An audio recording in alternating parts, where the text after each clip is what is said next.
Carricasco, muchas gracias, señora Soto. A continuación, vamos a iniciar los turnos en contra. En primer lugar, por UPN, tendrá la palabra el señor Sánchez de Muniain.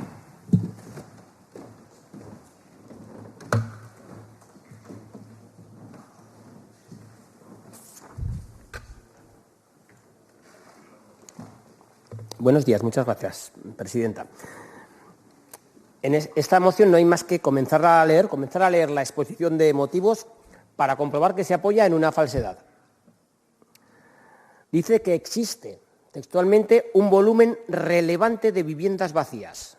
A continuación, le pone la cifra a ese volumen relevante, que es la que está señalada en el informe de registro de viviendas deshabitadas de Navarra. Y ese volumen relevante, por el momento, son 1.800 viviendas deshabitadas en toda Navarra. 1.800 viviendas. Sobre un parque de 300.000 viviendas, representan que un 0,6% de las viviendas de Navarra se encuentran deshabitadas. ¿Un 0,6% es relevante? Si la moción comenzase explicando que un 0,6% de las viviendas están deshabitadas, la justificación de esta moción ya prácticamente no se sostendría. Y, sin embargo, esa es la realidad. La realidad es que en Navarra no existe un problema de vivienda deshabitada. Aunque la cifra de 1.800 se elevase algo más, resulta que es necesario, en cualquier sociedad, también en Navarra, en Pamplona, en su comarca, en Tudela, es necesario que exista un pequeño contingente de esas viviendas para que la sociedad funcione. Si no existiesen viviendas deshabitadas, prácticamente se imposibilitaría pues, la movilidad laboral, la movilidad social. Viene a ser, salvando las distancias, como la cifra del desempleo. Una sociedad con los puestos de trabajo en pleno empleo al 100% tendría un problema. Por eso se entiende que para el pleno empleo es imprescindible al menos un 4% del llamado desempleo estructural. Con lo cual, aquí tenemos el primer argumento que desbarata esta moción. Pretende simular que afrontamos un problema que en realidad no existe como tal. Pero si el problema no es tal como lo pretenden dibujar, aún lo es menos si este problema de vivienda deshabitada se retrata como una aspiración para demostrar que en Navarra la vivienda deshabitada es la solución o parte de la solución, no digo la solución, o parte de la solución al problema de acceso a la vivienda. Ni tan siquiera es parte de la solución. Es una proporción tan irrelevante e inviable a la hora de su materialización que no puede tenerse en cuenta ni como una solución parcial. Excepto que queramos engañarnos o engañar a la gente, que es lo que parece perseguir de verdad esta moción. Y se pretende engañar si no se da cara a otra importante parte de la realidad, que en algún caso la ha retratado también el proponente de esta moción. Porque no se puede evitar hacer alusión a la ubicación de las posibles viviendas deshabitadas. Aquí nos ha mostrado un mapa. ¿Dónde se encuentran esas viviendas deshabitadas mayoritariamente? ¿En las zonas de mayor presión de vivienda?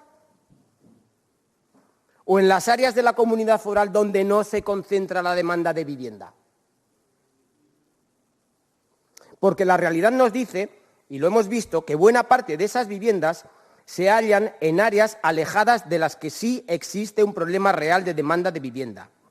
Y la vivienda deshabitada no se encuentra donde se demanda y se necesita. Y si es así, la vivienda deshabitada, deja de ser una posible solución al problema. Es decir, habrá otro problema, y no lo negamos. Y lo ha dicho la representante de Geroa Bai. Es un problema de despoblación rural. Es un problema de movilizar otros recursos para que esas viviendas, que además son viviendas, en muchos casos, viviendas rurales y de difícil puesta a disposición para su habitabilidad, en algunos casos, se tiene que emplear recursos dedicados a fomentar la movilidad y evitar la despoblación rural, pero no enfocada desde un acceso a la vivienda. Téngase en cuenta además, téngase en cuenta el posible estado de las viviendas, porque para que una vivienda sea calificada como deshabitada, entre otras condiciones, ha debido estar al menos 2 años consecutivos vacía. ¿Qué ocurre? Que muchas de estas viviendas permanecen no 2, sino bastantes años sin uso. Y nos preguntamos, ¿están todas ellas disponibles para entrar a vivir? ¿Reúnen todas las condiciones técnicas de calidad y comodidad mínimas para ser habitadas? Buena parte de ellas no. Y este es un dato que también se ignora y que contribuye aún más a darse de bruces con la realidad a la hora de valorar la situación. Otra razón que refleja la inutilidad práctica de esta iniciativa es que se crea la falsa persuasión según la cual con esto se contribuye, como he dicho, a paliar el acceso a la vivienda o el problema de acceso a la vivienda. Y es una falsa persuasión porque es imposible, además, que estas 1.300 viviendas salgan al alquiler o salgan al uso, o como se ha dicho, pasen de estar deshabitadas a estar habitadas.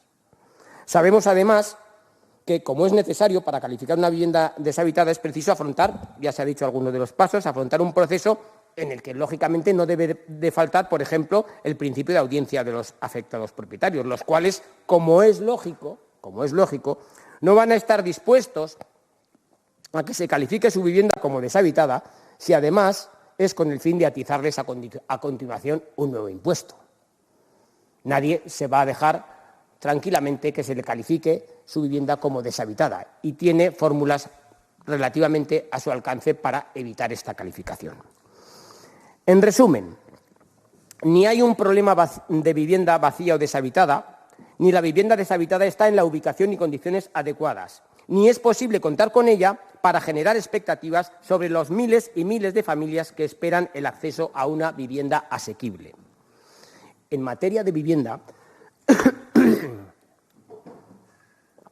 entre los dos extremos, uno es la exclusión de toda intervención pública y prácticamente no hacer nada, y el otro es el que coloca el sectarismo más claro por encima de la resolución de los problemas para las personas. Nosotros nos situamos desde UPN en el pragmatismo y en la eficiencia, es decir, proponiendo y apoyando aquellas iniciativas que de verdad resuelvan y criticando y desechando aquellas que no lo resuelven o que ponen peor las cosas.